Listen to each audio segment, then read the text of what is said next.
On voyait que les Américains devaient marcher sur leur fierté et leurs principes. Une liberté de penser. Mais il le fait d'une façon particulièrement grossière et maladroite. Une force internationale. Et même, on va plus loin. Luc La Liberté. Alors, Luc, c'est important ce qui se passe aux États-Unis. La Cour suprême débute enfin ses audiences sur l'immunité présidentielle aux criminels.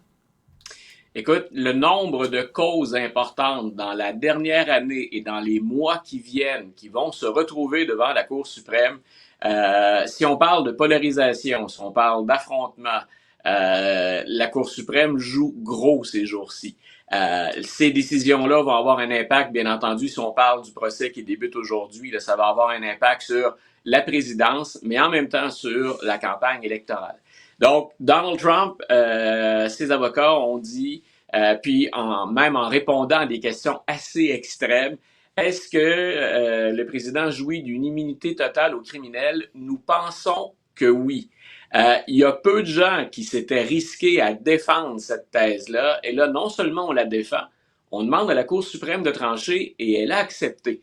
Je rappelle, pour le bénéfice des téléspectateurs, téléspectatrices, des gens qui nous écoutent dans l'ensemble, quand c'est allé dans une cour, dans un tribunal, en guillemets, inférieur, avant la Cour suprême, il y a une juge, c'est un panel de 3 juges, donc il y a une juge qui demande aux avocats de Trump, si M. Trump est au pouvoir et qu'il décide d'assassiner un adversaire politique en recourant, par exemple, à notre élite militaire, pourrait-il le faire? Et l'avocat a dit, écoutez, il y a un contexte, mais oui.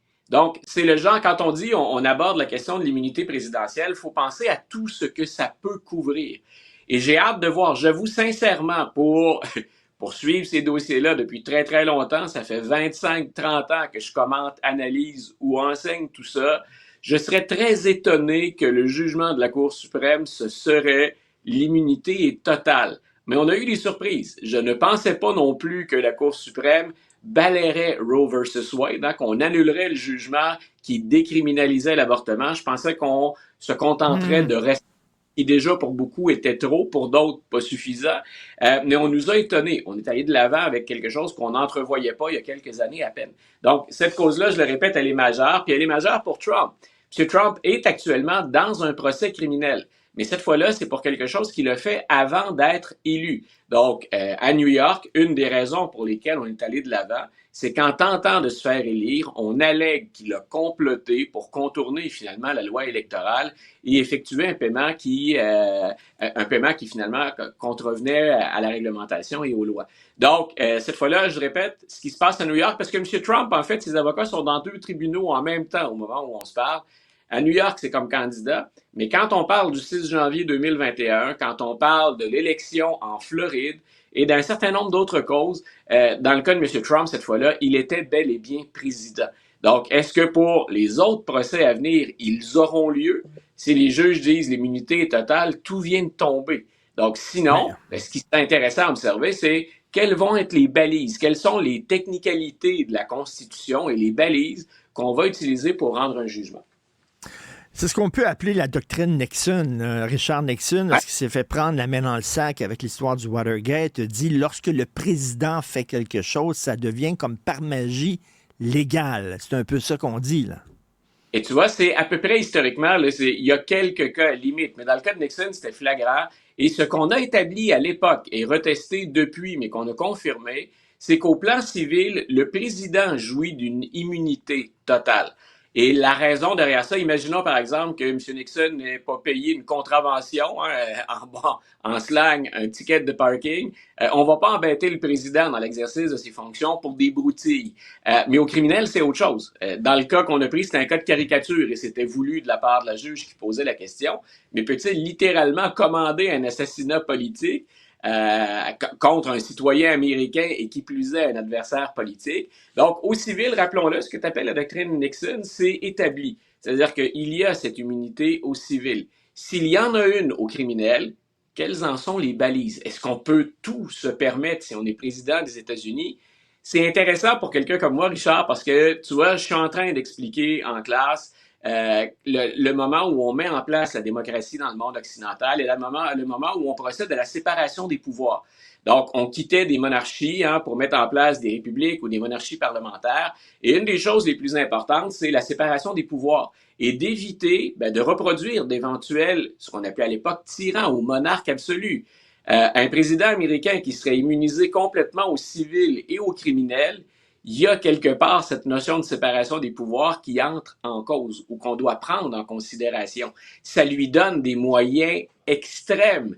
On pense que personne n'ira là, mais ça se pose comme question.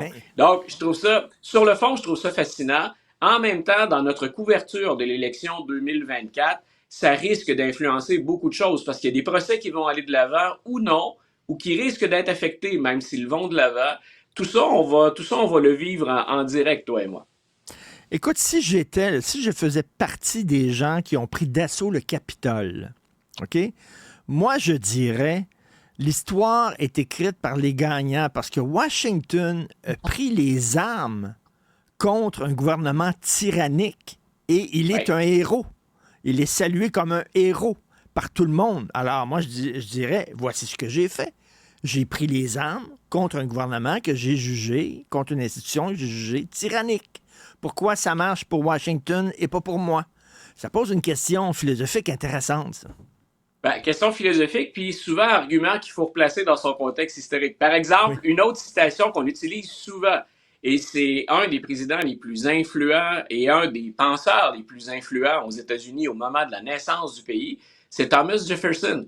Je sais pas si tu te souviens de ça, mais régulièrement, on cite hors contexte une phrase de Thomas Jefferson qui dit, grosso modo, le sang de l'arbre de la liberté doit être arrosé du sang des patriotes occasionnellement.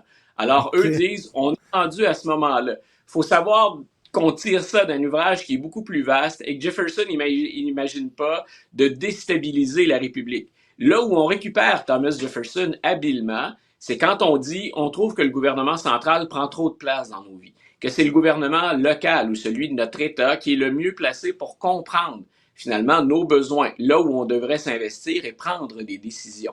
Donc, quand on cite Jefferson ou quand on parle d'indépendance américaine, on oublie à chaque fois tout le contexte historique. C'est bien plus complexe que la petite phrase catchy en anglais pour les citer. Donc, c'est beaucoup plus complexe que ce qu'on cite. Oui, pardon. Non, mais concernant l'immunité de Donald Trump, ça, c'est une autre question aussi d'éthique intéressante. Parce que effectivement, sur certains aspects, le président peut faire des choses qu'un simple citoyen ne peut pas faire. Et corrige-moi si je suis dans l'erreur, Luc, mais je crois que Barack Obama fait assassiner à l'étranger un citoyen américain qui était considéré comme un terroriste. Voilà. Ça, c'est un président qui fait assassiner un citoyen américain, là. Quand même, tu sais, comme quoi le président peut aller très loin, là. Et ce que tu soulignes, c'est particulièrement intéressant. C'est à la fois tordu et très intéressant au plan légal, puis au plan de la définition des pouvoirs. Et c'est là parfois où on comprend, d'abord, c'est pas tout le monde qui a le temps de lire ces documents-là avec précision, et même ceux qui les lisent souvent savent pas toujours comment les interpréter exactement. Dans ce temps-là, ce qu'on fait, c'est qu'on va jouer sur les mots. Si on devient, rappelle-toi, un combattant étranger, si on a joint les rangs de l'ennemi, si on est considéré comme un traître, on va jouer sur cette notion éventuellement pour justifier une décision du gouvernement. Mais quand tu réfères à Barack Obama, par exemple, une chose qu'on peut reprocher ou à tout le moins souligner, c'est que Barack Obama, parce que c'était le cas dans ce que tu viens d'aborder comme sujet, Barack Obama est le président qui a le plus utilisé des drones pour abattre des gens à distance. Il n'y a rien qui était prévu là-dedans au départ. Là. Ce fameux document là, qu'on dépoussière pas assez souvent à mon goût, mais ce fameux document fondateur, la Constitution, on n'envisageait pas ces moyens-là quand on dit que le président est le commandant en chef de l'armée, qu'on va lui donner ce pouvoir-là. Est-ce que ça allait jusqu'à avoir des cibles qu'on est capable d'atteindre par drone? Ça déshumanise du côté américain quelque part le geste. C'est plus un soldat, c'est plus un militaire qui le fait. Sinon, c'est quelqu'un dont on a l'impression qu'il joue avec une console de jeu et qui va diriger le drone en question. Mais le résultat est le même. Et est-ce que ces gens-là n'avaient pas le droit à un procès juste et équitable aussi avec un avocat, etc.? On a décidé, là, non, on va skipper, excuse-moi, là, on va sauter par-dessus l'étape du procès et on va aller directement à l'exécution parce que moi, en tant que président, j'ai décidé qu'il méritait la mort.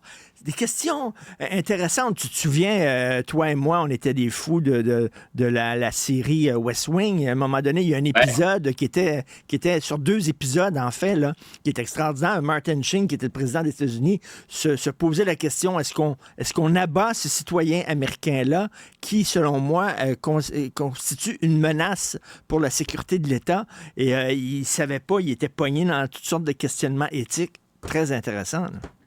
Et c'est que chaque fois dans le cas de Martin Sheen, dans la série, ce qui m'agaçait, c'est qu'il était toujours parfait, bien sûr. Oui, Il finissait toujours même dans les cas de... Mais j'ai adoré la série. C'est le personnage qui était un peu trop parfait. Il y avait jamais, justement, le dilemme moral, il tombait toujours du bon côté, finalement, quand il y avait une décision à prendre. Ce qui nous arrive rarement dans l'ensemble de la population. Mais le débat était réel et c'est qu'on crée un précédent. À partir du moment où un président va l'autoriser une fois, comment peut-on reprocher au suivant de le faire? Et c'est là où la décision de la Cour suprême, elle est majeure. C'est que ce qui se passe à compter de ce matin, on l'oublie souvent parce que là, on met des noms sur les acteurs. Il s'appelle Biden ou il s'appelle Trump ou on vient de parler d'Obama ou de Bush, on les a à l'esprit. Qui vont être les prochains et comment vont-ils fonctionner au regard de ce que la Cour suprême décide? Et il y a un cas particulier en passant pour M. Trump. Il y a 3 de ces juges-là qui ont été nommés par Donald Trump. Ce n'est jamais arrivé un cas comme ça. D'abord, on ne s'est pas prononcé sur l'immunité criminelle, mais il y a quand même 3 juges. Ce n'est pas des républicains, mais il y a quand même 3 juges qui doivent leur nomination à la personne dont il est question, au cas qui leur est présenté. Et ce n'est pas une critique de l'impartialité des juges, ça laisse place à beaucoup d'interprétations. Ben oui. Et quand on regarde les médias américains, c'est ce qu'on observe. Si on est progressiste ou qu'on est conservateur, regardez la couverture médiatique, allez lire ou écouter des segments d'émissions, puis vous allez voir que la nature humaine reprend le dessus assez rapidement. On les voit moins comme des juges dans certains cas que comme des activistes politiques, et on est pour ou contre. En tout cas, c'est un principe intéressant. Bien sûr, là, c'est Donald Trump qui se retrouve au centre de cette histoire-là. On ne l'aime pas beaucoup, Donald Trump, tout ça, mais sauf que l'idée, c'est est-ce que le principe est bon? Voilà. Est-ce qu'effectivement, un président, quel qu'il soit, même si c'est un président qu'on n'aime pas, même si c'est un président qu'on trouve un peu bizarre, est-ce qu'un président a le droit de faire certaines choses qu'un simple citoyen ne peut pas faire et jusqu'où on trace la limite? Ça va être super intéressant. Demain, Luc, je veux revenir avec toi. On n'a pas le temps, là. Je veux revenir avec toi sur les manifestations, sur les campus, entre autres le campus Columbia. Là. Ça brasse énormément. Merci beaucoup, Luc La Liberté. Merci à toi. Une bonne journée, Richard. Salut.